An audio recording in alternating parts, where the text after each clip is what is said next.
जय हिंद प्यारे साथियों, कैसे हैं आप सभी। आशा करते हैं कि आप सभी स्वस्थ और तंदुरुस्त होंगे और पूरी ईमानदारी से अपनी तैयारी कर रहे होंगे। मैं नेहा स्वागत करती हूँ आप सभी का आपके अपने परिवार लक्ष्य वर्दी में। साथियों, जैसा कि आप लोगों को पता है कि हम लोग उत्तर प्रदेश सामान्य ज्ञान पढ़ रहे हैं। उत्तर प्रदेश सामान्य ज्ञान की क्लासेस कुछ टाइम से आप लोगों की नहीं आ रही थी, रुकी हुई थी। तो हम लोग फिर से उत्तर प्रदेश सामान्य ज्ञान की क्लासेस शुरू कर रहे हैं, जिसमें आज हमारी क्लास है 22 नंबर क्लास है। और आज का जो हमारा टॉपिक होने वाला है बांध एवं सिंचाई। क्या पढ़ेंगे आज हम लोग? बांध एवं सिंचाई के बारे में पढ़ेंगे कि उत्तर प्रदेश में कौन सा बांध कहाँ पर बनाया गया है और उत्तर प्रदेश में क्या क्या सिंचाई के साधन है, किन किन साधनों से उत्तर प्रदेश में सिंचाई होती है। तो देख लीजिए, जो सबसे पहले आपका पॉइंट बनेगा, सबसे पहला जो पॉइंट बनेगा कि सर्वाधिक सिंचित वाला राज्य। आपसे पूछा जाएगा कि भारत में सर्वाधिक सिंचित वाला राज्य, सिंचित भूमि वाला राज्य कौन सा है, यानी कि जिसपे सिंचाई की ज्यादा सुविधा उपलब्ध हो, ऐसा राज्य कौन सा है। तो आप बता देंगे ऐसा राज्य आपका अपना उत्तर प्रदेश है। कौन सा राज्य है? आपका अपना उत्तर प्रदेश है ना। क्वेश्चन आपका सर्वाधिक सिंचित वाला राज्य, सर्वाधिक सिंचित भूमि वाला राज्य कौन सा है? आपका उत्तर प्रदेश। ठीक। और अगर पूछा जाए प्रतिशत के आधार पर, देखिए क्वेश्चन दो टाइप का है कि सर्वाधिक सिंचित भूमि वाला राज्य ओवरऑल पूछा जाएगा तो उत्तर प्रदेश बताएंगे। यदि परसेंटेज के आधार पर पूछा जाए कि सर्वाधिक सिंचित भूमि वाला राज्य परसेंटेज पे कौन है, तो आप बताएंगे क्या? तब हो जाएगा आपका पंजाब। क्लियर? क्या परसेंटेज के आधार पर पंजाब, ओवरऑल उत्तर प्रदेश। क्लियर? इतना समझ गए। इसके बाद सेकेंड पॉइंट बनता है आपका यूपी के कुल कितने परसेंट शुद्ध बुआई क्षेत्र पर सिंचित भूमि की सुविधा है, सिंचित सुविधा है। इसके कहने का मतलब है, देखिए जैसे ये आपका पूरा उत्तर प्रदेश हो गया। क्लियर है ना। अब पूरे उत्तर प्रदेश पे तो आपकी बुआई होती नहीं है कि पूरे उत्तर प्रदेश में बुआई हो जाएगी, है ना। शुद्ध बुआई क्षेत्र पूरे उत्तर प्रदेश में तो बुआई होगी नहीं। क्या जिस भी हिस्से पे बुआई होती है, मान लीजिए इतने हिस्से पे आपकी बुआई होती है, कितने? इतने हिस्से पे आपकी बुआई होती है, तो वही पूछा इसने कि कितने परसेंट शुद्ध बुआई क्षेत्र पर सिंचित भूमि सिंचित सुविधा उपलब्ध है ना। तो इसका कितना परसेंट ऐसा है बुआई वाले क्षेत्र का जितने पे सिंचाई की सुविधा उपलब्ध है, ये क्वेश्चन है आपका। तो आप बता देंगे कितनी है? 86.4%। कितनी सुविधा है, कितनी परसेंट भूमि है? 86.4%। क्लियर? अब देख लेते हैं उत्तर प्रदेश में सिंचाई के संसाधन। क्या कि उत्तर प्रदेश में किन किन संसाधनों के द्वारा सिंचाई की जाती है। हेडिंग डाल लेंगे आप लोग, उत्तर प्रदेश में सिंचाई के संसाधन, है ना, सिंचाई के संसाधन।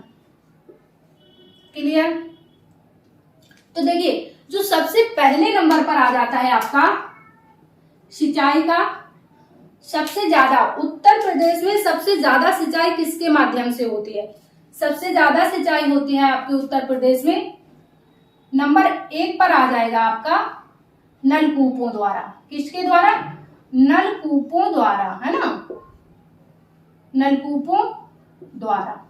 नंबर 1 पे आपके जो उत्तर प्रदेश में सिंचाई होती है सबसे ज्यादा नलकूपों द्वारा। ये क्वेश्चंस बहुत बनता है कि क्वेश्चंस पूछ लेगा आपसे कि उत्तर प्रदेश में सर्वाधिक सिंचाई किससे होती है, सर्वाधिक सिंचाई का साधन क्या है, तो नलकूपों द्वारा। नंबर 2 पर है आपका नहरों द्वारा। नंबर 2 पर आपकी नहरों द्वारा होती है ना। और नंबर 3 पर है आपकी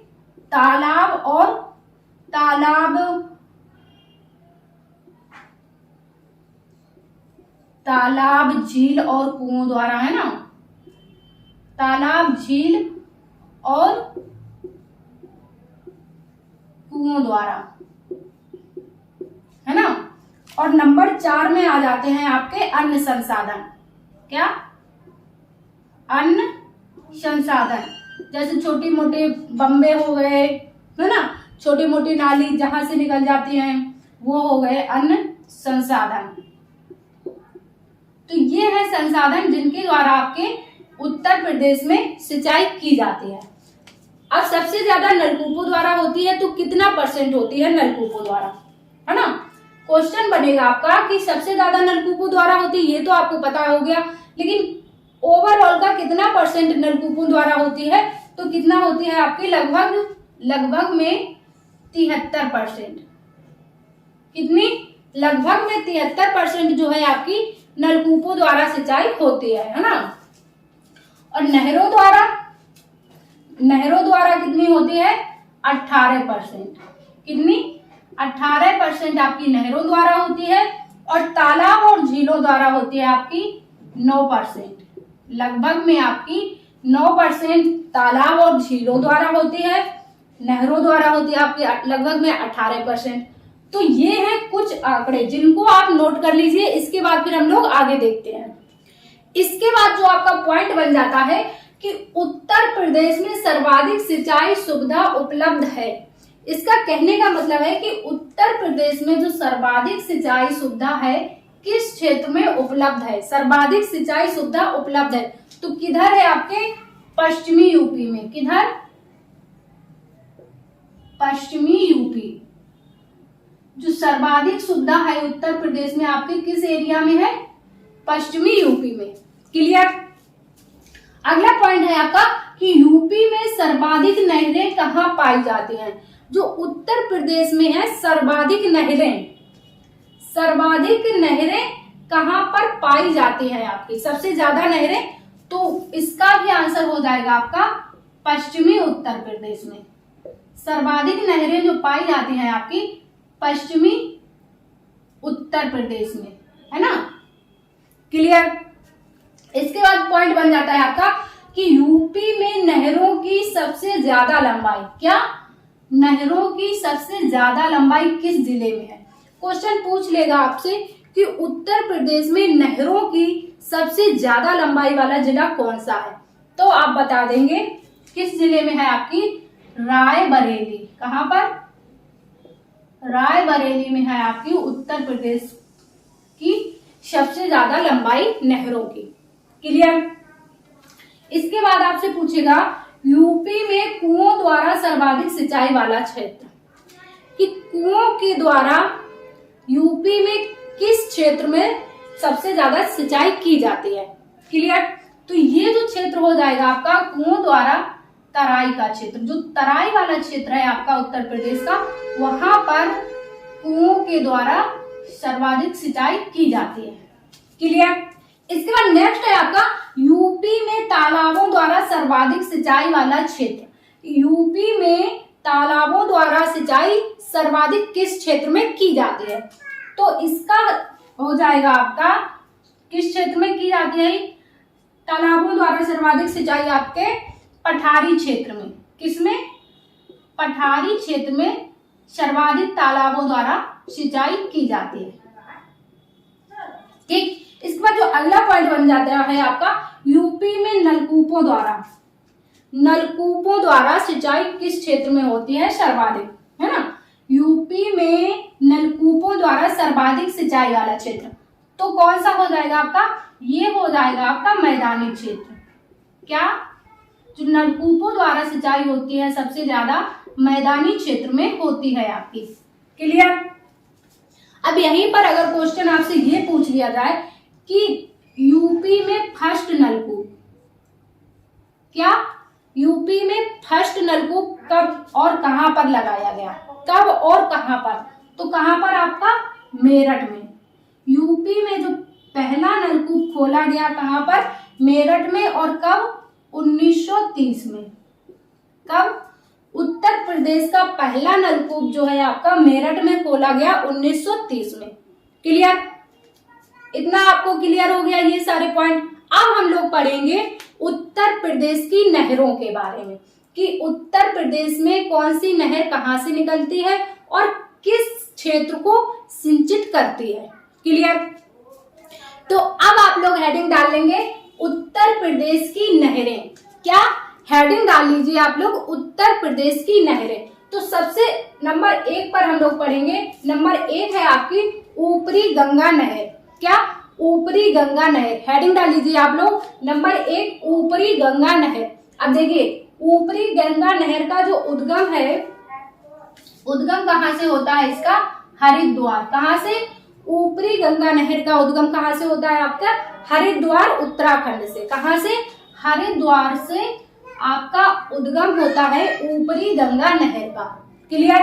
और अगर पूछा जाए कि ये अपना जल जो है, अपना जल ऊपरी गंगा नहर अपना जल कहाँ कहाँ मतलब किस किस नहर को देती है, तो क्या है ये? यह है अपना, यह है आगरा नहर और निचली गंगा नहर को अपना जल उपलब्ध कराती है। जो आपकी ऊपरी गंगा नहर है ये आगरा नहर और निचली गंगा नहर को अपना जल उपलब्ध कराती है सिंचाई के लिए। क्लियर। इसके बाद दूसरा है आपका निचली गंगा नहर। क्या? 2 नंबर पर है आपकी निचली गंगा नहर। निचली गंगा नहर की स्थापना कब होती है आपकी? निचली गंगा नहर की स्थापना जो होती है 1978 में। कब? स्थापना 1978 में।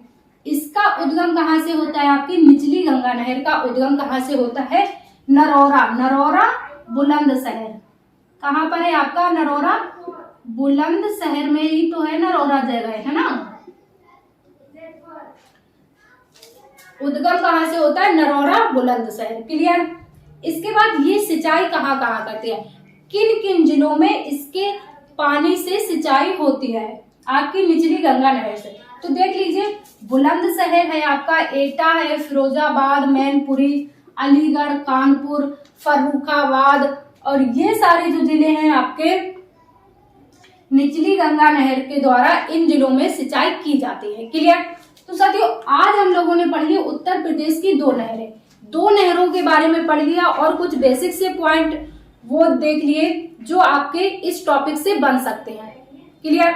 तो साथियों आज की क्लास को हम लोग यहीं तक रखते हैं। यदि आपको क्लास पसंद आ रही है तो क्लास को ज्यादा से ज्यादा लाइक और शेयर कीजिए। आप चैनल पर नए हैं तो चैनल को सब्सक्राइब कर लीजिए ताकि आगे आने वाली क्लासों के नोटिफिकेशन आपको समय पर मिलते रहें। इससे आगे का हम लोग पढ़ेंगे नेक्स्ट क्लास में, क्लास नंबर 23 में पढ़ेंगे इसके आगे का। क्लियर। तो मिलते हैं आप सभी से क्लास नंबर 23 में। जब तक के लिए स्वस्थ रहिए, मस्त रहिए और अपनी तैयारी करते रहिए। जय हिंद साथियों।